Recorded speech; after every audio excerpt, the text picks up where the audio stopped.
Guys, and welcome back to RJ Academy. My name is Rishabh Jain. You can call me your host, mentor, tutor, by whatever name you would like to call. I am here to help you out in understanding a very interesting topic. आज का जो topic रहने वाला है बड़ा ही interesting रहने वाला है। काफी टाइम से लोग पूछ रहे थे कि सर जो काम की चीज है वो तो बताओ। मैंने कहा कि मैं सब चीजें आज बताऊंगा। इसके बाद में जितने भी दो लेक्चर्स आने वाले हैं वो बड़े इंटरेस्टिंग होने वाले हैं क्योंकि हम डिस्कस करने वाले हैं दो नहीं, तीन नहीं, चार नहीं, पांच ऐसे काफी इंपॉर्टेंट फॉर्म्स जो हमारी डे टू डे लाइफ में काम आएंगे। और जिस रीजन से हम एनरोल्ड एजेंट कर रहे हैं वो टॉपिक्स आज हम डिस्कस करेंगे। फिर ना थोड़े से बालों को सेट कर लिया जाए, पता नहीं कैसे हो रहे हैं सेट। ओके, ये बाल भी सेट हो गए हमारे। ठीक है, सही लग रहा हूँ मैं? ओके, ठीक है guys, ठीक है guys, let's start with the topic. आज का जो टॉपिक रहेगा वो रहेगा हमारा पार्टनरशिप रिटर्न्स, और जैसे बोलेंगे पार्टनरशिप इन जनरल। और इस फॉर्म जो फॉर्म बनाते हैं, जो फॉर्म यूज करते हैं उससे बोलते हैं फॉर्म 1065। 1065 नहीं, 1065, 1065 नहीं, 1065। ये चीज आज मतलब एक हाथ ऐसे ऐसे हाथ करो, हाँ ऐसे हाथ करो और बोलो मैं शपथ लेता हूं कि किसी भी फॉर्म को बुलाऊंगा तो उसके डिजिट से नहीं बुलाऊंगा। कैसे बुलाना रहेगा? अगर हम फॉर्म बात करें पार्टनरशिप के फॉर्म की तो कैसे बोलेंगे?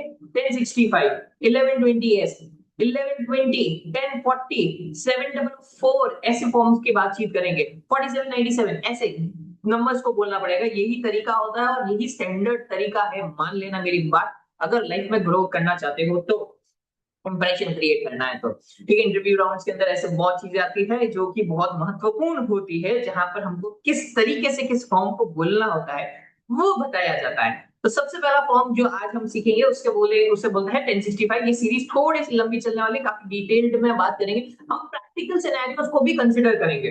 सो आज की जो टॉपिक रहेगा वो 1065 है। And without wasting any further time, let's dive into our topic. और टॉपिक की शुरुआत करने से पहले guys, go get your chai, coffee, chhachh, lassi और whatever drink you would like to have, so that you can wake up throughout the session and I can teach you well. Do not bring any intoxic substance because हम चाहते हैं आप जगह रहे ताकि आपका career भी जगह रहे।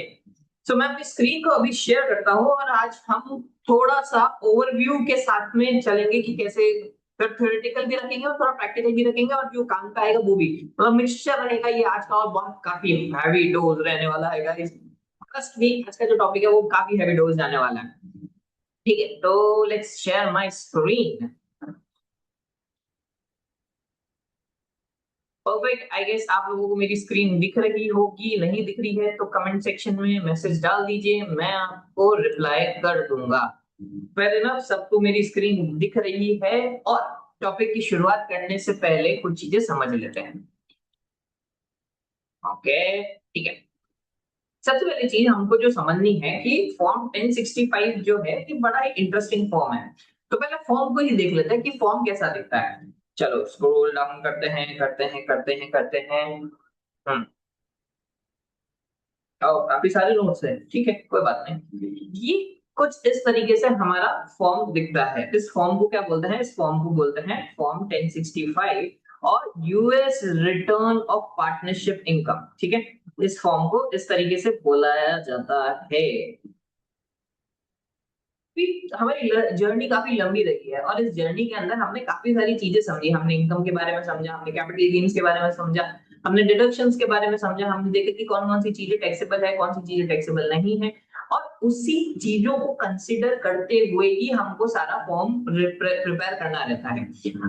बात ये आती है कि स्टार्टिंग पॉइंट क्या रहता है किसी भी फॉर्म बनाने का। ठीक है, तो आज सबसे पहले एक चीज समझते हैं कि हम अगर जब कभी भी हम ऐसे फॉर्म्स बनाएंगे, कोई भी 1065 जो भी पार्टनरशिप के, कॉर्पोरेट्स के, या फिर नए 90s के फॉर्म, 1041 के फॉर्म होते हैं, तो बेसिक जो स्टार्टिंग होती है ना, बेसिक स्टार्टिंग वो होती है हमारी ट्रायल बैलेंस से।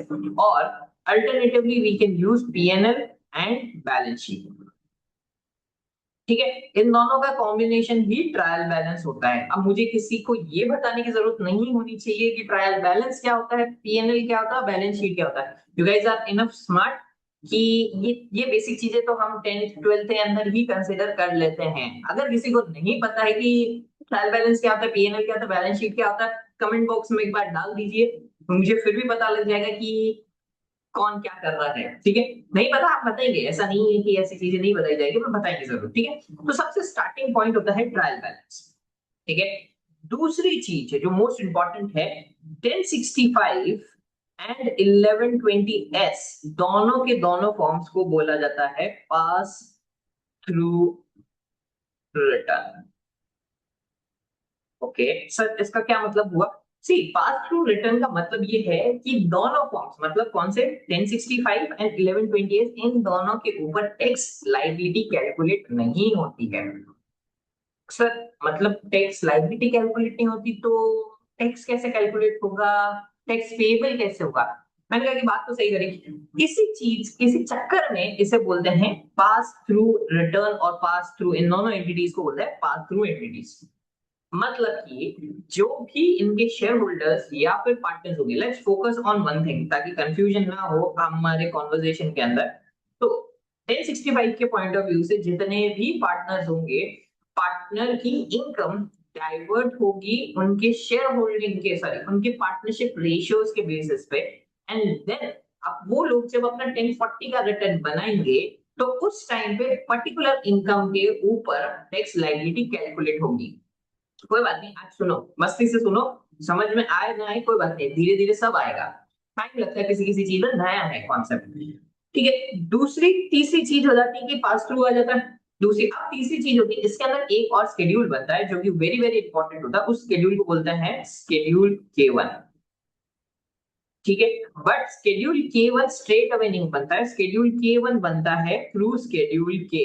अरे सर क्या कर रहे हो, पहले तो बोला शेड्यूल K1 होता है, फिर बोला 1065 होता है, फिर आपने बोला शेड्यूल K1 होता है। ये क्या क्या है? मेरे को समझ ही नहीं आ रहा। मैं कहता हूँ भैया क्रोनोलॉजी है, ये क्रोनोलॉजी को समझो, कैसी क्रोनोलॉजी है। सी, सीक्वेंशियल है। यू प्रिपेयर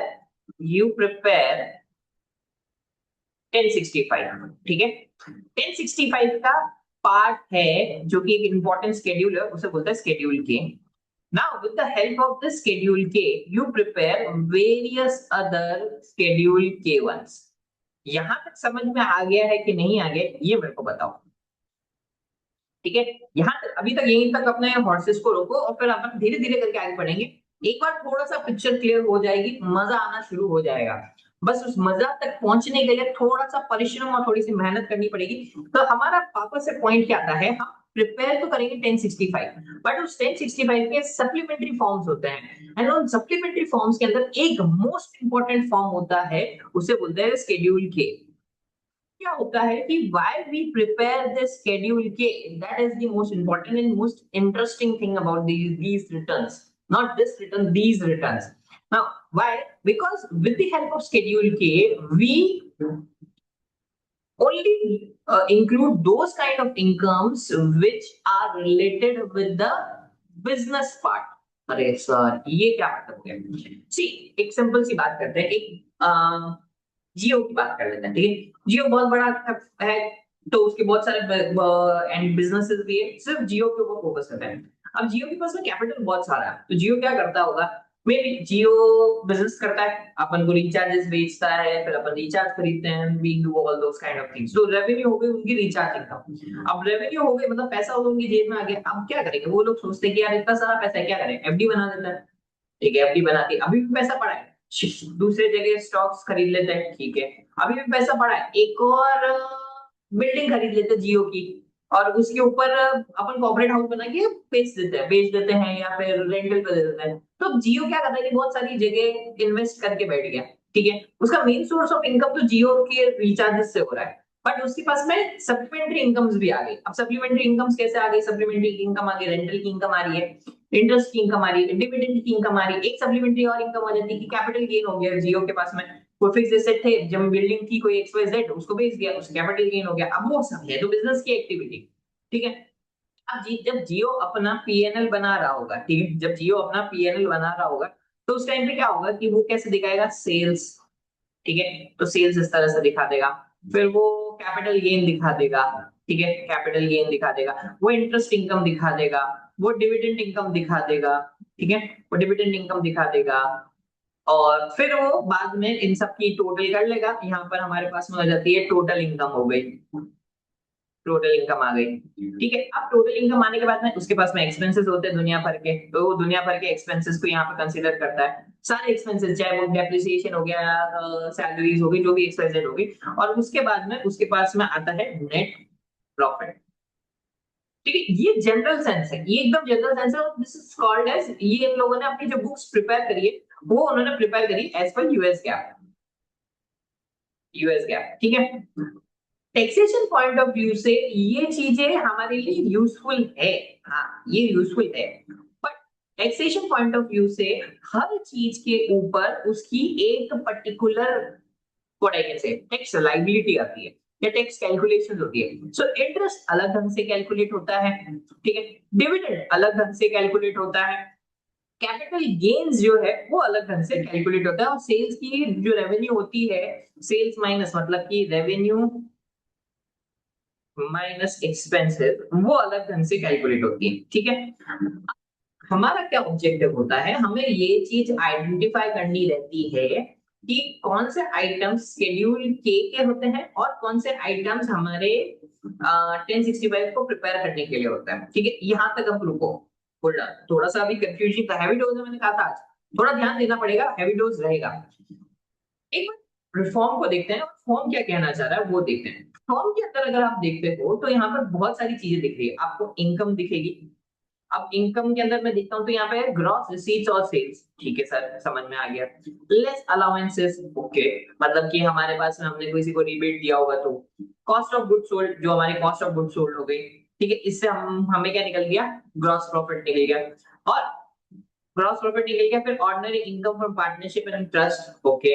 हमारे पास में अगर फार्मिंग की इनकम है तो वो इंक्लूड करते हैं। Net gain and loss, net gain and loss from form 4797। अब net gain and loss from form 97 मतलब क्या हो गया, capital gain, capital gain, okay.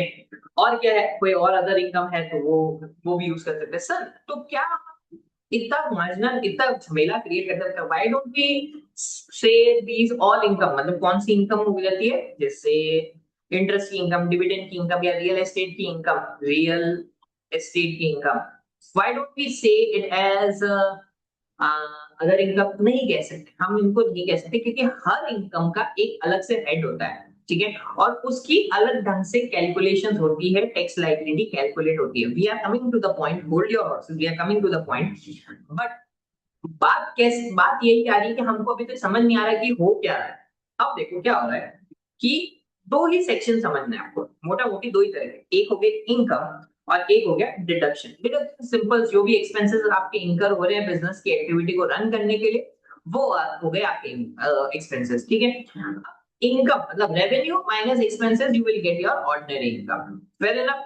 Now this ordinary income flows to your another page. अब एक और नई टर्मिनोलॉजी सिखाता हूँ, आप ऐसे हाथ खड़े कर लो उनको, कि हम जब ये पेजेस, इनके कुल 5 से 6 पेजेस होते हैं, हर फॉर्म के 5 से 6 पेजेस होते हैं। जैसे कि 1065 की अगर मैं बात करता हूँ, so we have around 6 pages, okay, these are the 6 pages.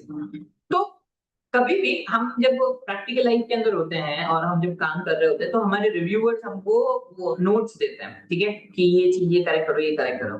तो वो लोग क्या बोलते हैं कि ऑन पेज 5 और page 6 your schedule L, your assets are not timing out. तो उसका उनका कहने का क्या मतलब होता है कि हम स्ट्रेट अवे जाते हैं और हम कहते हैं कि अच्छा ये पेज 6 हो गया, फेयर इनफ। अब उन्होंने बोला कि net assets are not tying out, मतलब कि हमारी जो टोटल एसेट्स है वो टाई आउट नहीं हो रही है। अब टाई आउट किससे नहीं हो रही होगी वो हमको चेक करना पड़ेगा। ये रिव्यू नोट होता है, प्रैक्टिकल एक्सपीरियंस मैं आपको शेयर कर रहा हूँ कि कैसे। सो पहली चीज क्या हमने याद करी कि कैसे फॉर्म को बुलाना है, फॉर्म को बुलाते हैं 1065। दूसरी चीज क्या याद रखनी है कि हमको पेजेस याद रखने पड़ते हैं, रटना नहीं है, पेजेस याद रखने हैं कि फॉर्म 1065 के अंदर 6 पेजेस होते हैं, ठीक है। अब 6 पेजेस कैसे होते हैं, उनके अंदर क्या क्या चीजें होती है वो अब धीरे धीरे डिस्क्लोज होगी, ठीक है। तो ये दो बातें आपको ध्यान रखनी। अब तीसरी बात जो मैं शेड्यूल के की बात कर रहा था कि बहुत इंटरेस्टिंग और बहुत इंपॉर्टेंट है, लेट्स गो टू शेड्यूल के। दिस इज योर शेड्यूल के। शेड्यूल के को एक और नाम से भी जाना जाता है, उसे बोलते हैं, एक second sorry, distribution of partnership share items. अब इसका क्या मतलब हो जाता है, सी मैंने जैसे आपको स्टार्टिंग के अंदर बोला था कि एक बिजनेस बहुत सारी एक्टिविटीज करता है, वो खुद की भी एक्टिविटीज कर रहा है, वो रियल एस्टेट के अंदर भी है, वो इंटरेस्ट इनकम भी है, उसके आसपास 10 तरह की चीज है। तो हम सारी इनकम को एक नजरिए से नहीं तोलते हैं, और इसी नजरिए को न तोलते हुए we have created, or sorry, IRC has created a schedule K, from where your various other incomes are being separated out. ठीक है, और schedule K को और तरीके से बोलते हैं, उसे बोलते हैं separately stated items. Separately stated items, have you those? Yes, separately stated items क्या होता है? ठीक है, सबसे पहले हमारे पास में अगर स्केड्यूल के देख रहे हो, तो स्केड्यूल के है हमारा ordinary business income and losses. अब ये कहां से आ रहा है? पेज 1 से आ रहा है। ओके, सो सिंपली पुट, जो इनकम और जो एक्सपेंसेस आपके बिजनेस को रन करने के कारण हो रहा है, एक्चुअल में बिजनेस को रन करने के कारण हो रहा है, दैट इज कॉल्ड एज, जो भी इनकम वहां से जनरेट होती है, that is called as ordinary income. Rest of all the income and expenses which are not related, exactly related with your business, called as separately stated item. Sir हमें कैसे पता लगेगा कि कौन सी चीज सेपरेटली स्टेटेड आइटम्स है और कौन सी सेपरेटली स्टेटेड आइटम्स नहीं है?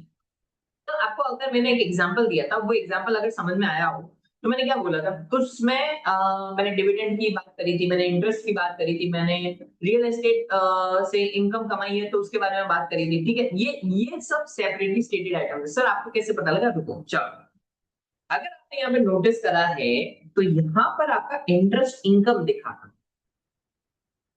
ठीक है, एक और चीज नोटिस करी होगी, तो डिविडेंड भी यहीं पर आ गया।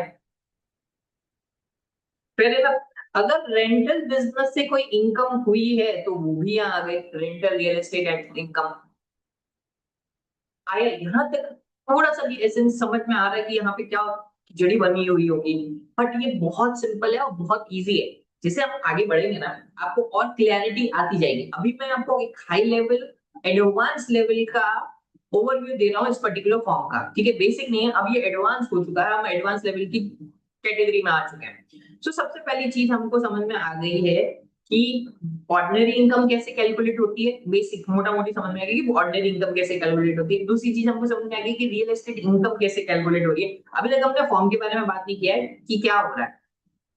सी, at the end of the day, जैसे जने का कंफ्यूजन आया उसमें ऐसा है, आपकी सारी इनकम को हम लेकर जरूर आएंगे फॉर्म 1065 के अंदर, बट उनकी टैक्स लाइबिलिटी कैसे कैलकुलेट होगी या उसके ऊपर क्या टैक्सेबिलिटी आती है, वो डिपेंड करता है कि वो किस नेचर की इनकम या किस नेचर का एक्सपेंस है। ठीक है, अगर जैसे मैं आपको एग्जांपल देता हूँ। मैं एक क्लाइंट के ऊपर काम कर रहा था। ठीक है, उन्होंने, उनके पास में शायद 43 पार्टनर्स थे, नियर बाय 43 पार्टनर्स थे। अब उन 43 पार्टनर्स जो थे, उनका सिर्फ एक ही काम था, वो थे रियल एस्टेट डेवलपर्स। अब 43 पार्टनर्स, तो मेरे को एक चीज क्लियर हो गई कि ओके, इनका 1065 बनाना है। ठीक है, अब इनकी एक्टिविटी क्या थी? वो थी रियल एस्टेट डेवलपमेंट की। ठीक है, रियल, या तो वो रियल वो बिल्डिंग्स को रेंट आउट करते थे या लीज आउट करते थे। तो मुझे एक चीज समझ में आई कि ओके, तो इनका पेज 1 प्रिपेयर नहीं होने वाला। ओके सर, आपने पेज 1 बोला, पेज 1 क्या हो गया? ये देखो page 1, this is your page 1। Okay, this is called as main page of the form 1065। तो पेज 1 पे इनकी कोई एक्टिविटी नहीं आ रही। क्यों नहीं आ रही है? क्योंकि हमारे पास में सेपरेटली स्टेटेड आइटम है। सेपरेटली स्टेटेड आइटम कौन सा हो गया?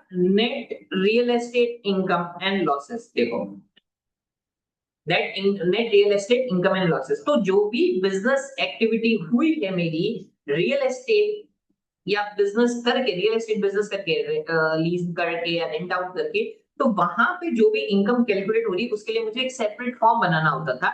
उसे बोलते थे 8825। होल्ड ऑन, अभी रुक जाओ, आज थोड़ा सा रुकना पड़ेगा, सबर करना पड़ेगा। मुझे पता है आज काफी लोगों को ओवरडोज होएगा, बहुत बाउंसर जाने वाला है, but at the end of the day I can promise you, जैसे ये पूरा का पूरा पार्टनरशिप खत्म होगा, you will be able to prepare form 1065। ठीक है, तो मैं कहा पे था, हाँ, तो मैं रियल एस्टेट की इनकम को अब पेज 1 पे ना लेके जाऊंगा। अब मैं रियल एस्टेट की इनकम को कैलकुलेट करने के लिए एक अलग से फॉर्म बनाऊंगा, जिसे बोलते हैं 8825। और 8825 से जो भी इनकम और एक्सपेंसेस आती है, that is going to be और recorded on my schedule K, which is schedule K line number 2, rental estate income.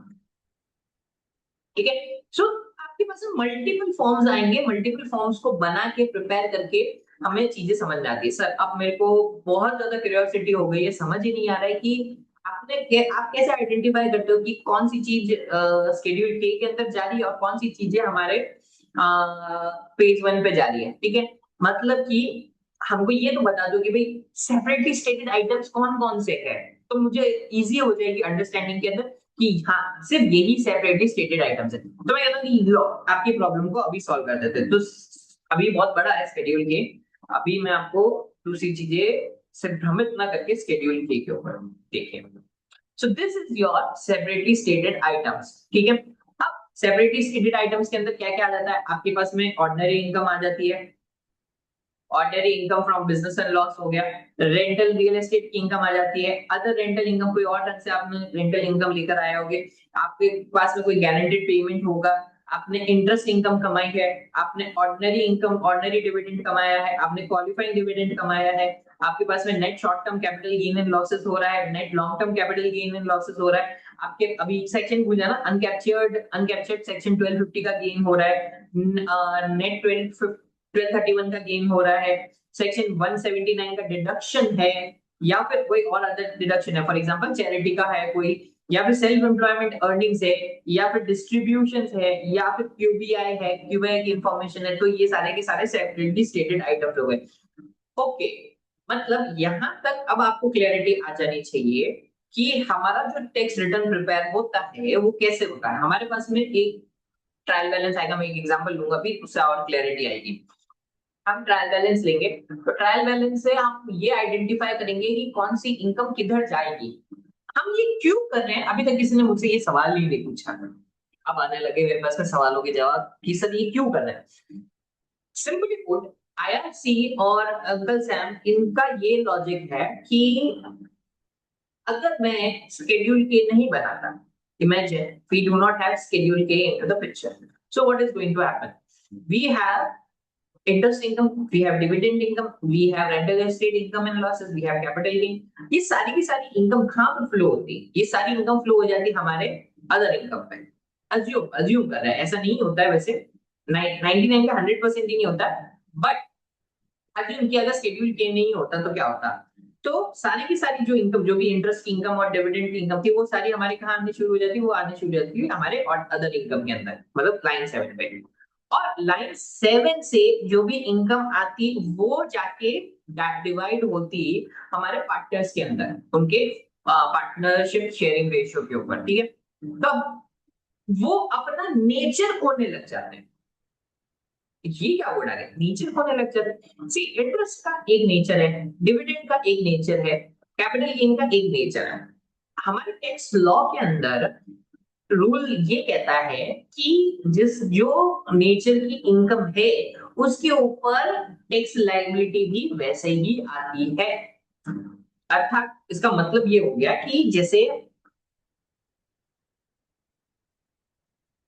Let's say for example हमारे पास में डिविडेंड है, ठीक है। डिविडेंड के अगर जहाँ पे काफी सारे बच्चे अब 1040 से भी है, जिन्होंने 1040 की अटेंड कर ली अभी हमारे रिसेंट बैचेस में, तो 1040 के अंदर हमने एक चीज समझी थी कि ऑर्डिनरी डिविडेंड होता है, क्वालिफाइंग डिविडेंड होता है। Ordinary dividend they are rated और they are taxed at ordinary rates, ठीक है। whereas qualified dividend they are taxed at different rate, और इन different rates को बोलते हैं preferential rates। तो अगर स्केट और एक और एग्जांपल ले लेते हैं, ठीक है। जैसे हमारे पास में कैपिटल गेन और लॉसेस है, ठीक है। अब हमारा जो capital long term capital gain और लॉस रहता है वो भी प्रेफरेंशियल रेट पे टैक्स होता है, वो भी प्रेफरेंशियल रेट के ऊपर टैक्स होता है। अब ये प्रेफरेंशियल रेट्स क्या होती है, 0, 15 एंड 20% की ये रेट्स होती है। अगर हम ऑर्डिनरी रेट्स के ऊपर ही टैक्स करते तो मे भी हमारा 30% का भी टैक्स लायबिलिटी लग सकती थी। ओके सर, थोड़ा थोड़ा समझ में आ रहा है। अब मैं और इसकी क्लैरिटी देता हूँ with the help of an example. So मेरे पास में दो पार्टनर्स हैं, Rishabh and then we have Obama, ठीक है। ओबामा, हम दोनों के, मेरे पास में 50% की होल्डिंग है, इनके पास में 50% की होल्डिंग है, ठीक है। तो आज हम दोनों क्या पार्टनरशिप बना के बैठे हुए हैं, हमारा बिजनेस है क्लॉथिंग का, हमारा बिजनेस हो गया क्लॉथिंग का, ठीक है। तो अब क्या होगा जब 1065 बना रहा हूँ, जब मैं 1065 प्रिपेयर कर रहा हूँ, जो भी मेरी इनकम आई है that is going to be reported on 1065, जो भी इनकम आई है वो मेरी सारी रिपोर्ट हो जाएगी 1065 के अंदर। स्केड्यूल के कारण और शेड्यूल और सेपरेटली स्टेटेड आइटम के कारण ये होगा कि जो इनकम का नेचर है उस हिसाब से वो इनकम जाके डिस्ट्रीब्यूट होगी मेरे उन पार्टनर्स के अंदर।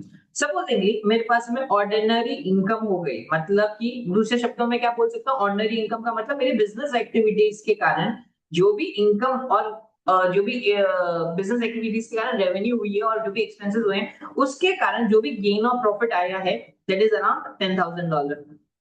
ठीक है, मेरे बिजनेस के अंदर इंटरेस्ट की भी एक्टिविटी हो गई, वो हो गई $20,000 की। मेरे बिजनेस के अंदर डिविडेंड की भी इनकम हो गई, डिविडेंड की भी इनकम हो गई, दैट इज अराउंड $10,000 अगेन। मेरे बिजनेस के अंदर रियल एस्टेट इनकम है, रियल एस्टेट इनकम है, रियल एस्टेट की इनकम है, that is a loss of $5,000।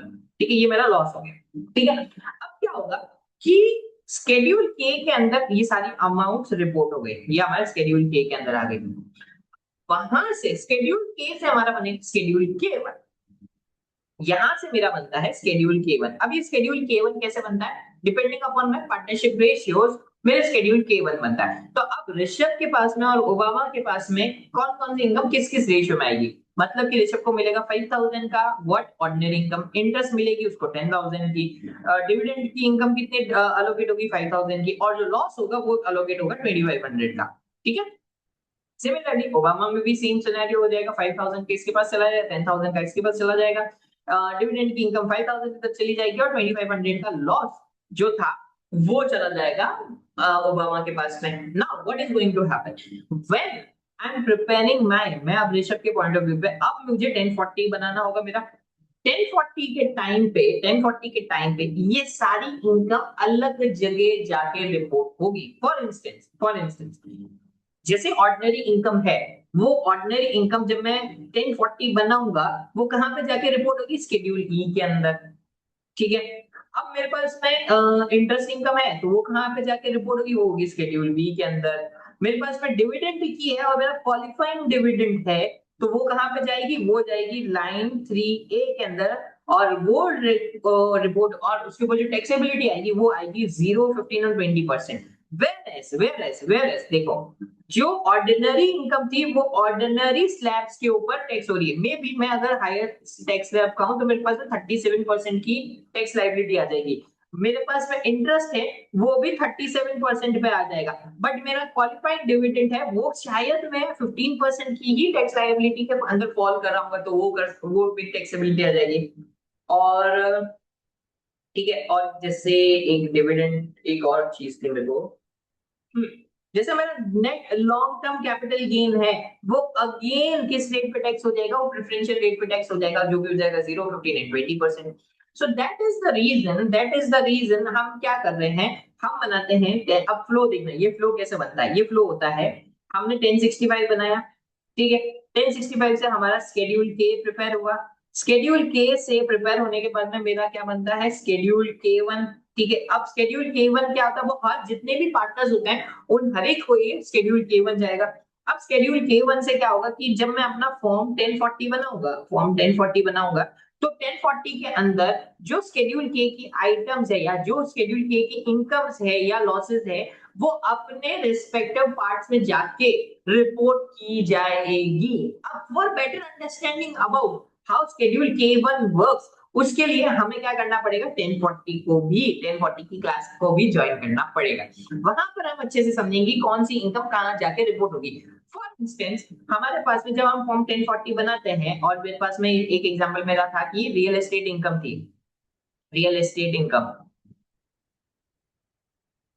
Real estate income है, तो 1040 के अंदर मैं स्केड्यूल ई बनाता हूं और स्केड्यूल ई के अंदर मैं अपनी रियल एस्टेट की इनकम को रिपोर्ट करता हूं, और जितनी भी इनकम होगी वो 1040 में जाके टैक्स होगी। जब वेरएस 1065 के अंदर स्केड्यूल के अंदर these incomes are not being taxed, and that is the reason this is called as a pass through entity।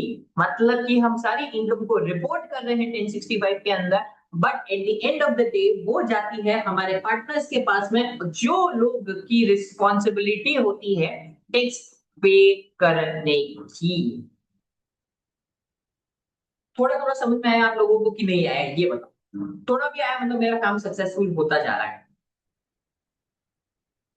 फिर ना गुड, बेसिक अंडरस्टैंडिंग आनी चाहिए, फिर हमारा काम हो जाता है। एक एग्जांपल लेते हैं, थोड़ा सा interesting example, practical life scenario example है।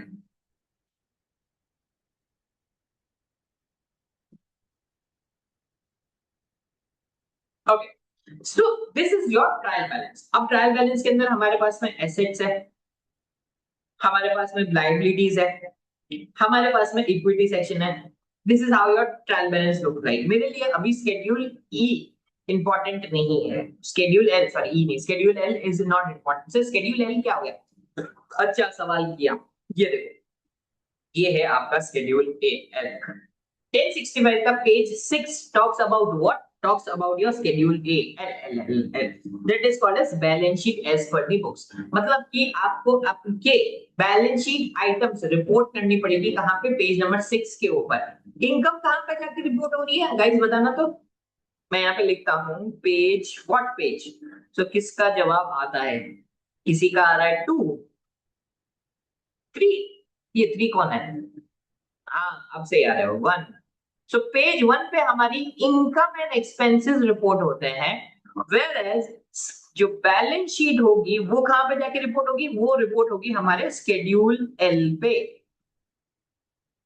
ठीक है, अभी मेरा फोकस नहीं है किसके ऊपर, मेरा फोकस नहीं है बैलेंस शीट के ऊपर, मेरा फोकस है कि मैं आपको बता सकूं कि ऑर्डिनरी इनकम क्या होगी और सेपरेटली स्टेटेड आइटम्स क्या होंगे, वो मेरा इंपॉर्टेंट ऑब्जेक्टिव है। सो हमारे पास में रेवेन्यू आएगी। So let's say for example service revenue. Guys मेरे अब मेरे साथ में रहना और मेरे को हेल्प करना कि कौन सी इनकम को मैं किधर रिपोर्ट करूंगा। सर्विस रेवेन्यू ये कहाँ जाएगी? पेज 1 पे की ये पेज जाएगी, पेज कहीं शेड्यूल के पे कहाँ पे जाएगी? मुझे ये चीज बताओ।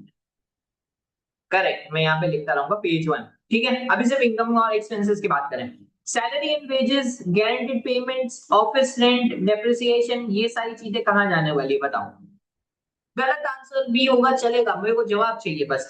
ये सारे के सारे रिपोर्ट हो जाएंगे कहाँ पे? पेज 1 पे। करेक्ट है, बस एक छोटा सा डिफरेंस है कि यहाँ पर गारंटेड पेमेंट है।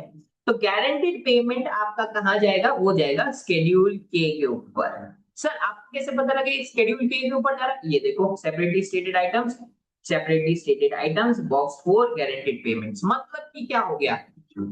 मतलब क्या हुआ? चलो दिखा देते हैं मतलब भी आपको।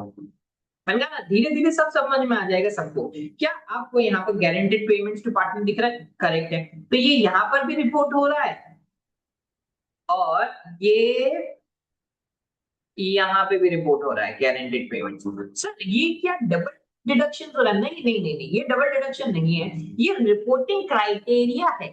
ठीक है, ये रिपोर्टिंग क्राइटेरिया, हम यहाँ पे कोई भी डिडक्शन नहीं कर रहे हैं, हम रिपोर्ट कर रहे हैं, हम बता रहे हैं कि इसका पर्टिकुलर सेल यहाँ पर है और ये पर्टिकुलर इनकम किधर जाएगी बाद में। होल्ड, ठीक है, गारंटेड पेमेंट्स के ऊपर भी अच्छे से बात करेंगे। हमारा पूरा का पूरा टॉपिक है गारंटेड पेमेंट के ऊपर, तो और अच्छे से समझ में आएगा। बट अभी के लिए for the timing, for the timing, ठीक है। ओके, काफी लोगों ने सही सही जवाब दे दिया कि ये सारा का सारा पेज 1 पे जा रहा है। अब बात करते हैं रेंटल इनकम की। अभी ज्यादा फोकस करते हैं रेंटल इनकम की, इंटरेस्ट की, डिविडेंड की, short term capital gain, long term capital gain section this वाला, और चैरिटेबल कंट्रीब्यूशन। सबसे पहले चीज मेरे को बताओ कि charitable contribution is it income, is it an income और एक्सपेंसेस? वैसे तो ये सामने लिखा हुआ था, बट फिर भी इज इट एन इनकम और expense? Charitable contribution correctly identified, it is an expense. ठीक है, अब देखिए ये rental income what, where it is going to be reported, it is going to be reported on schedule where के, correct. ठीक है, अब इंटरेस्ट इनकम, ठीक है, इंटरेस्ट इनकम कहां से जाएगी? करेक्ट करेक्ट, सही जवाब आ रहे हैं लोगों के। इंटरेस्ट इनकम जाएगी हमारे शेड्यूल के ऊपर। हमारा डिविडेंड इनकम सेम चीज, सॉरी डिविडेंड इनकम भी हमारी जाएगी शेड्यूल के ऊपर। Short term capital gain schedule के ऊपर, लॉन्ग टर्म और सेक्शन 1031 बीओ, और charitable contribution that is also going to be reported on where? Schedule K. और अच्छे से समझ में आने लग गया है कि कौन सी इनकम कहां पे जाके रिपोर्ट हो रही है। ये सिर्फ रिपोर्टिंग का क्राइटेरिया है, क्योंकि एक बार हमने अच्छे से रिपोर्ट कर दिया तो depending upon partner share holding वो पर्टिकुलर इनकम उस पर्टिकुलर पार्टनर के पास में जाके टैक्स लाइबिलिटी कैलकुलेट की जाएगी। और अगर उधर कोई बेनिफिट होता है, अगर कोई लॉस है, तो जैसे कि कई बार हम हमारा कैपिटल गेन लॉस होगा जो 1040 के अंदर होगा। अब यहाँ पर हमारा कैपिटल लॉस हो गया, फॉर एग्जाम्पल हमारे पास में ये क्या हो गया, कुछ तो गड़बड़ी हो गई, चलो कोई बात नहीं। थोड़ा सा मेरे यहाँ से एडिटिंग में प्रॉब्लम हो गई, नहीं हम बात में कर लेंगे उसको मैं सही।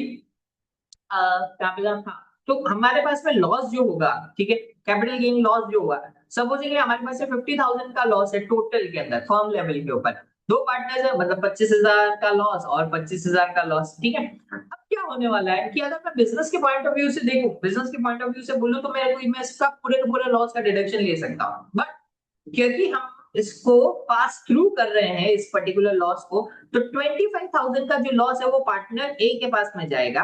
बट जब पार्टनर ए फॉर्म 1040 बनाएगा तो वहां पर एक लिमिटेशन आ जाती है। वहां पर क्या लिमिटेशन आएगी कि अप टू 3,000 का ही लॉस आप सेट ऑफ कर सकते हो। रिमेनिंग लॉस मतलब कि 22,000 का जो लॉस होगा वो आपको कैरी फॉरवर्ड करना पड़ेगा। अब आपको लॉजिक समझ में आ रहा है कि क्यों हम सेपरेट कर रहे हैं इनकम को, हम अलग अलग कर रहे हैं, क्योंकि उसका नेचर है और उस नेचर के हिसाब से जो भी प्रोटोकॉल्स लगते हैं, जो भी उसके रूल्स और रेगुलेशंस है, वो रूल्स एंड रेगुलेशंस को यूज करते हुए हम उस इनकम को डिस्ट्रीब्यूट करना शुरू कर देंगे और उसके ऊपर वो टैक्स लायबिलिटी कैलकुलेट होना लग जाएगी। This is the entire nature of Schedule K, Schedule K1 and your Form 1065. Always remember, sir 1065 के अंदर ही Schedule K आता है, 1065 के अंदर ही आपका Schedule L आता है, बट Schedule K1 क्या होता है, वो पार्टनर्स को मिलता है बेस्ड अपॉन मेन चीज क्या हो रही है, मेन चीज एक और अच्छी चीज याद आ गई कि स्केड्यूल के 1, अभी हम आगे भी समझेंगे स्केड्यूल के 1, जो स्केड्यूल के 1 की जो कैलकुलेशंस होती है वो कहां से आएगी, स्केड्यूल के 1 की कैलकुलेशंस आती है स्केड्यूल के पे, मतलब स्केड्यूल के 100% हो गया। अब हमारे पास में अगर 50 पार्टनर्स है और हर पार्टनर के पास में 2% की होल्डिंग है, तो हर पार्टनर का जो भी प्रॉफिट आएगा वो या जो भी इनकम डिस्ट्रीब्यूट होगी बेस्ड अपॉन स्केड्यूल के, वो 2% कैलकुलेट होगी। ग्रेट, चलो काफी लोगों को काफी चीजें समझ में आई, हम और डिस्कशन करेंगे इसके बारे में आगे चल के। बट आज का जो मेरा मेन अभी तक का जो ऑब्जेक्टिव था वो यही था कि व्हाट एग्जैक्टली इज योर 1065, कैसे 1065 को कैलकुलेट किया जाता है और what is your partnership form, मतलब कैसे दिखता है आपका पार्टनरशिप फॉर्म। ठीक है, एक फटाफट रिकैप कर लेते हैं। फटाफट रिकैप के अंदर हम क्या क्या चीजें समझ गए कि फॉर्म 1065 होता है, फॉर्म 1065 बनता है आपके पार्टनरशिप के रिटर्न्स के लिए। पार्टनरशिप के रिटर्न्स के अंदर हमारे पास में 6 पेजेस होते हैं। सबसे इंपॉर्टेंट पेजेस कौन कौन से होते हैं, वेरी वेरी इंपॉर्टेंट, पेज 1 हो जाता है, एक शेड्यूल के हो जाता है आपका, और पेज 6 हो जाता है जहां पे हम बात करेंगे किसकी, शेड्यूल एल, मतलब कि बैलेंस शीट की। देन देखो वहां पर आ जाते हैं सॉरी एक M1 और M2। M1 M2 की अभी बात नहीं करें, बहुत ही ज्यादा मतलब भयानक है, भयानक वाले लेवल का इंपॉर्टेंट रहता है, भयानक, मतलब प्रैक्टिकल लाइफ के अंदर तो इसके बिना तो जिंदगी अधूरी है, ये समझ के चलना बहुत नेसेसरी भी होता है। बट शेड्यूल M1 M2 को आराम से समझेंगे, नेचर से समझेंगे। अगर आपने जल्दबाजी करी उसको समझने का ना, मैं कह रहा हूँ कि पूरा का पूरा कोर्स वेस्ट हो जाएगा।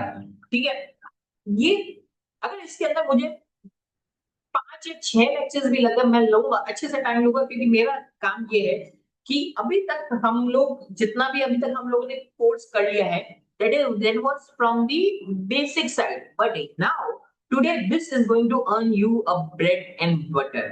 ठीक है, तो you have to understand every single concept very very practically and thoroughly. मैं अपने पूरे प्रैक्टिकल एक्सपीरियंस के साथ मैं आपको हर चीजें समझाने लगूंगा और बताऊंगा भी। ठीक है, अब आपसे थोड़ा सा थ्योरेटिकल चीजें समझ लेते हैं कि पार्टनरशिप कौन होती है। पार्टनरशिप सिंपल सी बात है कि अगर आपने हैंडशेक कर लिया किसी के साथ में भी, वर्बली भी कर लिया, that is going to be partnership. Can single person become a partner, मैं कहता हूं नहीं, और एटलीस्ट 2 पर्सन होते हैं पार्टनर। अब पार्टनरशिप का बेसिक क्राइटेरिया क्या होता है कि उसके अंदर बेसिक क्राइटेरिया होता है कि लायबिलिटी अनलिमिटेड होती है, करेक्ट, सही है। तो पार्टनरशिप के अंदर भी डिफरेंट डिफरेंट तरह के पार्टनरशिप्स होती है यूएस के अंदर। ठीक है, ये चीज आपने सुनी होगी, देखो एक होता है एलएलसी करके सुना होगा ये, ठीक है, लिमिटेड लाइबिलिटी कंपनी। एक आपने सुना है एक होता है आपका जनरल पार्टनर, एक होता है लिमिटेड लाइबिलिटी पार्टनर, और एक होता है LLLP, और एक और होता है LP, लिमिटेड पार्टनर। ठीक है, अब ये शायद हमने ऑलरेडी कवर कर चुके हैं हमारे वेरी फर्स्ट क्लास के अंदर, जब हम बात कर रहे थे कि पार्टनरशिप का पार्टनर्स क्या क्या होता है। मैं एक बार फिर से रिकैप दे देता हूँ कि जनरल पार्टनर्स के अंदर क्या होगा कि दोनों के दोनों दो पार्टनर्स होंगे, दोनों के दोनों पार्टनर्स की अनलिमिटेड लायबिलिटी हो जाती है। ठीक है, लिमिटेड पार्टनर्स के अंदर क्या होता है कि एक जनरल पार्टनर होता है और एक लिमिटेड पार्टनर होता है, एक जनरल पार्टनर एक लिमिटेड पार्टनर। एलएलपी जो रहता है ये जनरली यूज होता है सीपीए फर्म्स के लिए जनरली, या फिर मैं ऐसा अगर बोलूं जो सर्विस इंडस्ट्री के अंदर है, डॉक्टर्स हो गए या इंजीनियर्स हो गए जो सर्विसेज प्रोवाइड करते हैं, ये उनके लिए बहुत बेनिफिशियल होता है। अब इसके अंदर क्या होता है कि एक होगा आपका मिनिमम जनरल पार्टनर होगा, ओके, एक होगा जनरल पार्टनर, और फिर अनलिमिटेड मतलब कितने भी आपको लिमिटेड पार्टनर्स करने रहेंगे तो वो हो सकते हैं। और similarly best of both the world मतलब कि लिमिटेड पार्टनर्स और एलपी के लिए एलएलपी होता है। ये रेयरली मैंने कभी देखा है, बहुत रेयरली देखा है एलएलएलपी वाला, बट जनरली मैंने जो देखा एक तो एलपी देखा है और एक एलएलपी देखा है और जनरल पार्टनर्स देखे हैं। ठीक है, अब फर्क क्या आता है डिफरेंशिएशन की मैं अगर बात करूं तो जनरल पार्टनर के अंदर जितने भी पार्टनर्स होंगे सबके सब अपना काम कर सकते हैं, उसके अंदर इन्वॉल्व रह सकते हैं बिजनेस की एक्टिविटीज के अंदर, बट उनकी लाइबिलिटीज भी अनलिमिटेड हो जाएगी। लिमिटेड पार्टनर्स के अंदर क्या होगा कि जनरल पार्टनर की लाइबिलिटी अनलिमिटेड रहेगी, लिमिटेड पार्टनर की लाइबिलिटी कहां तक रहेगी, जहां तक उसका कैपिटल इन्वॉल्व है। लिमिटेड लाइबिलिटी पार्टनरशिप मतलब कि सीपीए फर्म्स, अगर मैं आपकी बात करूं तो डेलॉयट, केपीएमजी, ईवाई, पीडब्ल्यूसी, बीडीओ राइज और whatever, Grant Thornton, Baker Tilly, बहुत सारी फर्म्स है, नाम भी याद नहीं आ रहे, तो ये लोग जनरली यूज करते हैं एलएलपी। ठीक है, ये इन्हीं के लिए, ये स्पेसिफिकली इन्हीं कैटेगरी वालों के लिए। अगर कोई रियल एस्टेट एजेंट आता है, रियल एस्टेट बिल्डर आ जाता है, वो कहता है कि नहीं मेरे को एलएलपी बनाना है, उसके लिए नहीं एप्लीकेबल है, उसके लिए या तो एलएलपी रहेगा या उसके लिए रहेगा एलएलपी। ठीक है, या फिर जनरल पार्टनर बन जाओ, उसके लिए ये L L L P limited liability partnership available नहीं है, only professional like us blue collar वाले लोगों के लिए। ठीक है, उन्हीं के लिए ये चीज एप्लीकेबल रहती है। ये तो नॉर्मल सी बेसिक सी बातें हो गई। ठीक है, थोड़ा सा थ्योरेटिकल बात ही कर रहे हैं अभी तो। हम्म, हाँ, एक और चीज, पार्टनरशिप बनाने के लिए आपको जनरल पार्टनर्स बनाने के लिए you it is not required to have a formal agreement, handshake से भी काम हो जाता है। बट अगर आपको एलपी मतलब limited partner, LLP limited liability partner या एलएलपी बनाना है तो आपको फॉर्मली एग्रीमेंट्स बनाने पड़ेंगे सब पार्टनर्स के साथ में, तभी वो चीज फॉर्म हो सकती है। ठीक है, कौन सी इंस्टीट्यूट या कौन सी कंपनीज या कौन किस तरह के लोग एलएलपी नहीं बना सकते, इंपॉर्टेंट पॉइंट, ये एग्जाम में टेस्टेड रहता है, काफी जगह पूछते हैं। ठीक है, तो एक कॉर्पोरेट हो गई, मतलब कि कॉर्पोरेट कौन सी, सी कॉर्पोरेशन जो होगी वो पार्टनरशिप नहीं बना सकते, तो कॉर्पोरेट है। ठीक है, जॉइंट स्टॉक कंपनीज नहीं बना सकती, इंश्योरेंस कंपनीज और बैंक्स एलपी या एलपी या पार्टनरशिप भी नहीं बना सकती, एलपी छोड़ो। गवर्नमेंट एंटिटीज वो भी नहीं बना सकती है। Any organization required to be taxed as a corporation by the IRS वो भी नहीं कर सकती है। फॉरेन सर्टेन फॉरेन और सर्टेन है, सारी की सारी नहीं, सर्टेन फॉरेन ऑर्गेनाइजेशंस नहीं बन सकती, नॉन प्रॉफिट ऑर्गेनाइजेशन नहीं बन सकती, real estate development, real estate investment trust, important point पूछा जाता है, ये लोग भी नहीं बना सकते partnership. An organization classified as what, trust and estate, ये लोग भी नहीं बना सकते हैं। Any organization that elects to be classified as a corporation by filing form 82, 88, 32 और 25, 53। अभी बताता हूँ ये क्या चीज है। ठीक है, अब क्या होता है, एक चीज बताता हूँ, एक वर्ड मेरे को बताना, हेल्प करना कि मैं ये कहाँ पे यूज करूंगा। मेंबर्स पार्टनरशिप, ये सॉरी पार्टनरशिप नहीं, पार्टनर्स, ओके, ये किधर यूज करा जा सकता है, मतलब कि पार्टनरशिप के लिए या कॉर्पोरेशन के लिए, कॉर्पोरेट्स के लिए। करेक्ट, ये यूज होता है पार्टनरशिप्स के लिए। ठीक है, ये यूज होता है एज अ शेयर होल्डर के लिए, शेयर होल्डर्स को ही मेंबर बोलते हैं। करेक्ट है, ठीक है। अब क्या है, एक ट्विस्ट है, मल्टी मेंबर एलएलसी। ठीक है, ये तरीका आता है जहां ये हम एस कॉर्पोरेशन जब पढ़ेंगे तो मैं आपको समझाऊंगा कि ये क्या चीज होती है। सो मल्टी मेंबर एलएलसी जो होती है दीज आर, अगर मतलब इसके अंदर कम से कम दो से ज्यादा है, 2+ मेंबर्स है, शेयर होल्डर्स है एक तरीके से, इनका कॉर्पोरेट का नेचर जो है, सी एक है ना, हम सीए कर रहे होते हैं ना, तो हम एक वर्ड सुनते हैं, मैं उसका नाम बोलूंगी, लिफ्टिंग ऑफ कॉर्पोरेट वेल्थ। ठीक है, तो क्या होता है कि कंपनी का नेचर जो है, नेचर जो है वो शेयर होल्डर जैसा है, but in eyes of law, मतलब in eyes of tax law, क्या होता है कि अंकल सैम बोलते हैं कि जो मल्टी मेंबर एलएलसी है, हम उनको पार्टनरशिप के जैसे ही ट्रीट करें। ठीक है, हम उनको पार्टनरशिप के जैसे ही ट्रीट करेंगे। मतलब अब कई बार, अब मैं आपको प्रैक्टिकली बताता हूँ, मैं जब मैं स्टार्टिंग के अंदर जब नया नया जॉब करने लग गया था, तो सीपे गया हुआ था, तो वहां पे नॉलेज तो हो गया था कि एलएलपी क्या होता है। अब पी लगते मेरे दिमाग में था कि अच्छा ये तो पार्टनरशिप हो गई तो ठीक है। अब मैं उनके रिटर्न्स बना रहा था ना, तो बहुत बार मेरे को डाउट होता था। अब मैं कॉर्पोरेट का, अब देखो एक चीज दिखा रहा हूं यहाँ पर, एक और।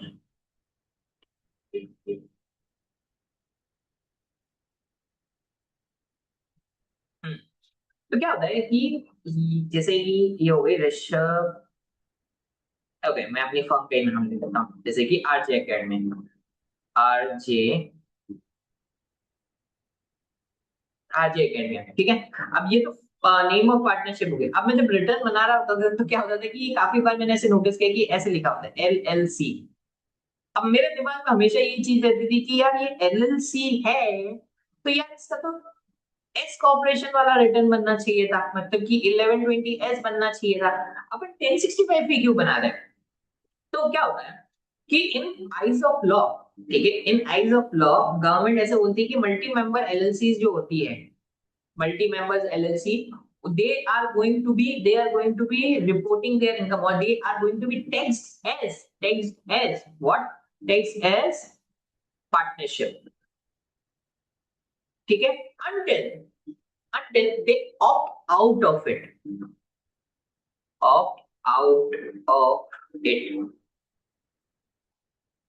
ऐसा भी कर सकते क्या?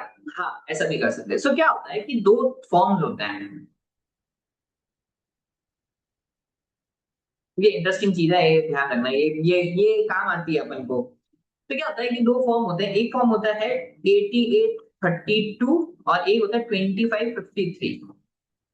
ठीक है, ये बहुत काम आता है, ये मैंने बहुत जगह देखा है यूज होते हुए। अरे हाँ, 2553 और 8832 मैंने देखा है, बट इतना ऑफनली मैंने यूज होते हुए नहीं देखा जितना मैंने 2553 को देखा है यूज होते हुए।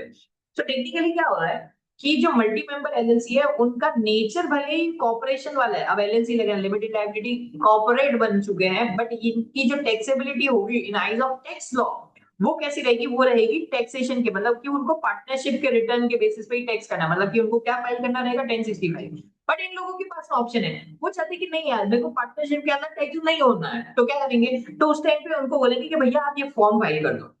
ठीक है, फॉर्म फाइल क्या करना पड़ेगा? 2553। जैसे ये फॉर्म फाइल करते हैं, तो ये लोग क्या कह रहे होते हैं इस फॉर्म का, कहने का क्या मतलब होता है कि वो बोलते हैं कि भले ही हम सॉरी मल्टी मेंबर एलएलसी है, बट हम लोग पार्टनरशिप के पॉइंट ऑफ व्यू से टैक्स नहीं होना चाहते हैं। ठीक है, हम कौन सा रिटर्न फाइल करना चाहते हैं? हम फाइल करना चाहते हैं 11। कभी कभी तो ये कहा, हम क्या फाइल करना, हम फाइल करना चाहते हैं 1120S। अगर वो बोलते कि नहीं यार, मेरे को तो सी कॉर्पोरेशन के जैसे टैक्स होना है, तो उनके लिए क्या फाइल करना पड़ेगा? उनको फाइल करना पड़ेगा 8832। तो 8832 फाइल करते हैं, अंकल सैम को देते हैं, अंकल सैम को बोलेगा नहीं भैया, हमको तो पार्टनरशिप के साथ में जैसा टैक्स होना ही नहीं है, तो क्या करेंगे? तो हम कहते हैं कि ओके, आपको किस तरह से टैक्स होना है, या तो आप कॉर्पोरेट के जैसे हो जाओ, या फिर आप किस तरीके से हो जाओ। तो उनके पास में ऑप्शन रहता है, या तो वो फाइल कर सकते हैं 1065, अगर नहीं करना है तो किस तरीके से करना है, 1120 करना है, ठीक है, फॉर्म 2553 फाइल कर दो। ओके, अब वो बोलते नहीं, मेरे को तो इसमें भी नहीं होना है, मेरे को तो कॉर्पोरेट के जैसे होना है, तो वो क्या बोलते हैं कि ये फॉर्म कर दो। ठीक है, ये फॉर्म फाइल कर दो, मतलब 8832 फाइल कर दो, और आप 1120 के जैसे फाइल कर सकते हो। अब किसी बच्चे का सवाल आ गया, सर मेटा भी क्या ऐसे ही है, या टेस्ला भी ऐसे ही है? मैंने कहा, नहीं, देखो वो लोग, उनका नेचर होता है, वो लोग कॉर्पोरेट के जैसे ही बने हैं। वो लोग कॉर्पोरेट है, उनके नाम के बाद में क्या लगता है? INC। अगर किसी के नाम के बाद में INC लग गया ना, तो या तो वो 1120 के जैसे टैक्स होगा या फिर वो टैक्स होगा 1120 एस के हिसाब। ठीक है, आईएनसी लग गया तो वो उस हिसाब से लग गया। जनरली आईएनसी वाले जो होते हैं वो 1120 के हिसाब से टैक्स होता है और एलएलसी वाले 1120 एस के हिसाब से। ये एक स्वीट ट्रिक है ये, मतलब प्रैक्टिकल लाइफ में जरूर काम आती है।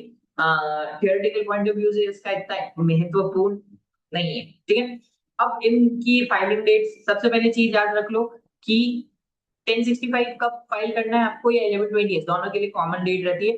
3 months and 15 days after the close of your calendar year, after close of what calendar year। तो आपका कैलेंडर ईयर कब क्लोज होता है? आपका कैलेंडर ईयर होता है 31 दिसंबर को क्लोज।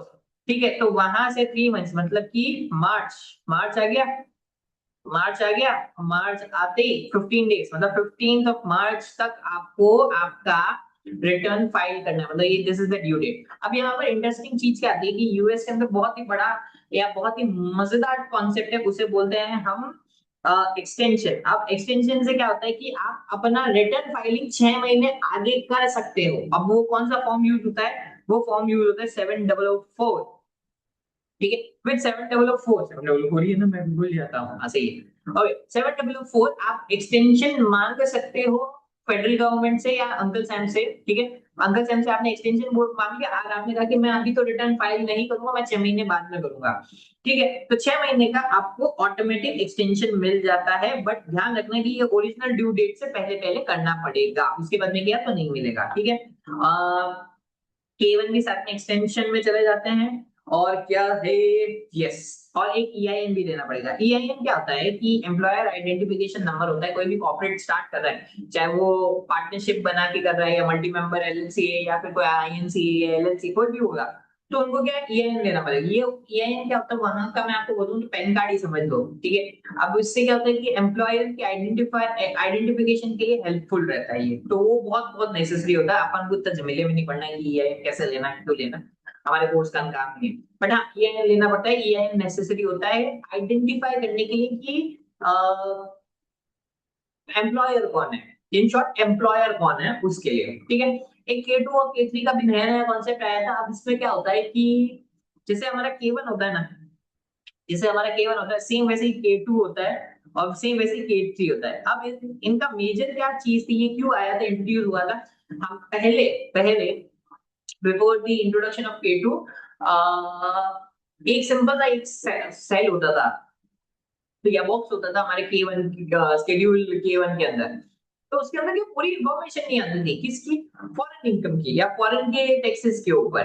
तो उससे क्या होता है कि हमारा फॉरेन इनकम टैक्स क्रेडिट होता है, वो लेने में दिक्कत होती थी। तो गवर्नमेंट ने कहा कि यार हम इसको थोड़ा एक्सपेंड कर देते हैं। तो K2 और K3 is the expansion of the foreign tax activity. ठीक है, जितनी फॉरेन की एक्टिविटीज होती है वो सारी की सारी आपकी कहां पर आके रिपोर्ट होती है, वो K2 K3 में आती है। और वहां से K2 K3 आपको अपने मतलब जो जिस पार्टनर का या जितने भी शेयर होल्डर का, वो हर एक को K2 K3 सेम K1 के जैसा। बस यहाँ पर रिपोर्टिंग क्या होगी, यहाँ पर रिपोर्टिंग होती है फॉरेन एक्टिविटी, फॉरेन इनकम। जैसे ये फॉरेन से डिविडेंड आ गया, इंटरेस्ट आ गया, या कोई और इनकम आ रही है फॉरेन से, या फॉरेन की बिजनेस एक्टिविटी से कोई और इनकम आ रही है, तो वो वहां पर जाके या मतलब कहाँ पे K2 K3 पे जाकर रिपोर्ट होती है। मेन चीज क्या आ रही है, ये कॉम्प्लिकेट होने लग गया था स्टार्टिंग में, है ना, तो बहुत कॉम्प्लिकेट होने लग गया, हर इंसान को करना पड़ रहा था। तो गवर्नमेंट ने कहा कि यार इतना मत झमेला करो। अगर आपकी $300 से कम टैक्स लाइबिलिटी है, ठीक है, कहाँ की, यूएस की नहीं, फॉरेन के अंदर आपने टैक्स लाइबिलिटी मतलब एक माइक्रोसॉफ्ट है, माइक्रोसॉफ्ट ने क्या करा है कि इंडिया के स्टॉक्स खरीद के रखे हैं, अब वहां से इनको डिविडेंड आ रहा है। अब इंडिया के अंदर उस डिविडेंड इनकम के ऊपर तो जीएसटी लगेगा। ठीक है, अब जीएसटी लग रहा है तो जिस परसेंटेज से जीएसटी लग रहा है, अगर वो $300 से कम है, तो यूएस के अंदर मेरे पार्टनर को मतलब कि माइक्रोसॉफ्ट को K2 K3 बनाने की जरूरत नहीं है। बट अगर $300 से ज्यादा है टैक्स, टैक्स इनकम नहीं, टैक्स कहां पर, इंडिया के अंदर, मतलब अगर मैं वो एग्जांपल लूं मैं वापस से माइक्रोसॉफ्ट का, तो माइक्रोसॉफ्ट ने शेयर लेके रखे हुए हैं, इंडिया के अंदर किसी भी जियो की होगी, सबके एयरटेल के स्टॉक लेकर रखे हैं, वहां से डिविडेंड आया। अब डिविडेंड इनकम हो गई 1,000 रुपए की। अब 1,000 रुपए के ऊपर अगर मैं 18% जीएसटी लगाऊं तो कितना होगा, एक 18 रुपए के आसपास, 180 रुपए। अब 180 रुपए को मैं वापस से कन्वर्ट करता हूँ यूएसडी के अंदर, तो हार्डली कितना होगा, 9-10 डॉलर के आसपास होगा, जितना भी होता है। सपोज के लिए $9 हुआ, $9 का हुआ। अब इसकी क्या है कि रिक्वायरमेंट बहुत ज्यादा है, मतलब इसके अंदर इतनी सारी इंफॉर्मेशन होती है पुट इन करने के लिए, तो ये बहुत ज्यादा टाइम कंज्यूमिंग होने लगे। तो गवर्नमेंट ने बोला कि अगर छोटा है, $300 से कम की टैक्स लाइबिलिटी है, फॉरेन की tax liability, foreign tax paid अगर $300 से कम है, तो you do not have to prepare this return. ठीक है, you do not have to prepare the tax return, मतलब K2 K3 नहीं प्रिपेयर करना और एग्जाम्पशन मिल जाएगी। फॉरेन में $300 से ज्यादा है तो फिर आपको सारी इंफॉर्मेशन इनपुट करनी पड़ेगी, सब इंफॉर्मेशन डालनी पड़ेगी किसी K2 K3 के अंदर। ठीक है, तो ये हो जाता है आपका K2 K3। इतना कुछ खास मैंने देखा है, वह बढ़िया है ये K2, बढ़िया काम करने का मजा आता है। हाँ, अब एक चीज और ध्यान रखो कि अगर आपने, ये मेरे को बहुत कंफ्यूज करता था स्टार्टिंग में, एक लाइन पढ़ता है, ठीक है, partnership must file 1065 and related forms if they file 10 और more returns of any type during the year. मैं सोचता था कि माइक्रोसॉफ्ट है, ठीक है, तो माइक्रोसॉफ्ट एक ही कंपनी है, चलो माइक्रोसॉफ्ट तो एक कंपनी एज्यूम की पार्टनरशिप है, ठीक है, तो माइक्रोसॉफ्ट तो एक ही कंपनी है, तो यार ये एक ही तो 1065 फाइल करेगी ना, ये 10 कहाँ से करेगी, तो मतलब माइक्रोसॉफ्ट पेपर फाइल कर सकती है, मेरा ये लॉजिक रहता था। फिर बाद में समझ में आया कि यार माइक्रोसॉफ्ट सिर्फ और सिर्फ 1065 थोड़ी फाइल करे, वो और भी हजारों फॉर्म्स फाइल करती है, जैसे W2 फाइल करती है, 1099 एनईसी फाइल करती है, जितने भी उनके इंडिपेंडेंट कॉन्ट्रैक्टर्स होते हैं उनको 1099 एनईसी फाइल करती है। तो अगर आपने सारे, मतलब कि 1065 हो गया, W2s हो गए, आपके 1099 हो गए, जो भी गवर्नमेंट को फाइल कर रहे हो, ये 10 से ज्यादा हो गए, तो कंपल्सरी है आपको 1065 भी फाइल करना पड़ेगा इलेक्ट्रॉनिकली। बट अगर 9 से कम है, मतलब 10 से कम है, 9 ये फॉर एग्जांपल मेरे पास में 7 ही एम्प्लॉयज है, और उन 7 एम्प्लॉयज को मैं W2 देता हूँ, ठीक है, और 8 में मेरा 1065 होगा, तो मेरे लिए नेसेसरी नहीं है कि मैं 1065 वाला जो रिटर्न है उसको इलेक्ट्रॉनिकली फाइल करूं। मैं खुद प्रिपेयर कर सकती हूँ, मैं केपेबल इनफ हूँ, मतलब मैं एक सीपीए फर्म हूँ, सीपीए फर्म में अब मैं सीपीए फर्म हूँ, मैं अपना सीपीए फर्म अपना ही 1065 रिटर्न फाइल कर रही है, और मेरे पास तो 7 एम्प्लॉइज है, तो मेरे पास में ऑप्शन रहता है कि मैं रेदर देन फाइलिंग इलेक्ट्रॉनिकली मैं उसको पेपर फाइल भी कर सकता हूँ, ऑप्शन है। बट 99% लोग इलेक्ट्रॉनिक फाइल ही करते हैं, कौन झमेला ले पेपर किया है काम। और US believes in eco friendly concept, तो वो लोग नहीं फाइल करते हैं, वो पेपर फाइल नहीं करते, वो इलेक्ट्रॉनिक ही फाइल करते हैं, इसलिए कॉन्सेप्ट अभी आउटडेटेड हो चुका है। ठीक है, लेट फाइलिंग की पेनल्टीज के बारे में एक बार देख लेते हैं। सो अगर आपने 1065 को लेट फाइल किया है तो 255 पर मंथ पर पार्टनर है, ठीक है, और failure to furnish schedule K1 to partners 340 पर K1, ठीक है। और अगर फ्रैक्शन है, मतलब कि जैसे कि 15 मंथ है, 15 डेज है, तो वो पूरा का पूरा मंथ काउंट होगा, जो भी फ्रैक्शन है उसको होल पूरा का पूरा मंथ कंसिडर करना। ठीक है, तो 12 month fraction equals to full month. ठीक है,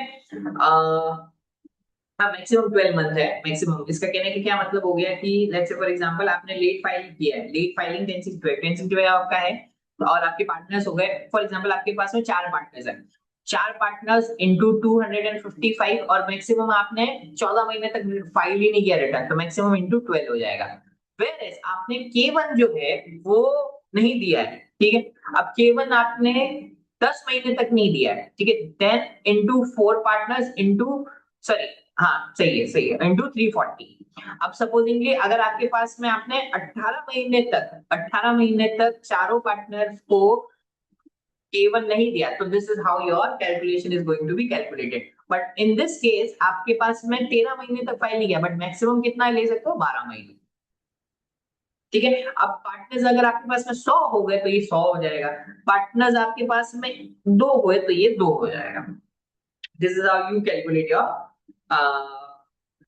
लेट फाइलिंग फीस। ठीक है, हम जो लेट फाइलिंग फीस है इसका मेजर कॉन्सेप्ट जो है वो पार्ट 3 में समझेंगे, और डिटेल के अंदर बहुत सारी पेनल्टीज होती है, वो पार्ट 3 के अंदर और अच्छे से डिटेल के अंदर हम समझते हैं कि what are your filing penalties. But over here only these are the two penalties for late filing and K1 बहुत फाइल करना बहुत जरूरी है, प्रोवाइड करना, फर्निश करना तो पड़ेगा ही पड़ेगा, वरना बहुत दिक्कत हो जाती है। क्योंकि क्या होता है कि पार्टनर्स को भी अपने 1040 बनाना पड़ेगा, तो इन 1040 उनको ये चीजें रिपोर्ट करनी रहेगी।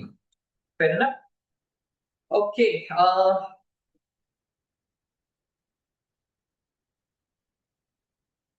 Cool. So with this, we will stop our today's lecture.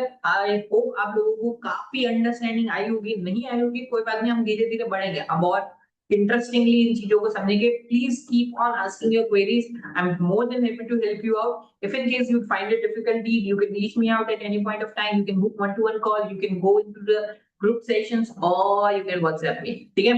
Till then, if you do not see me tomorrow, till then it's a good day, good evening and goodbye.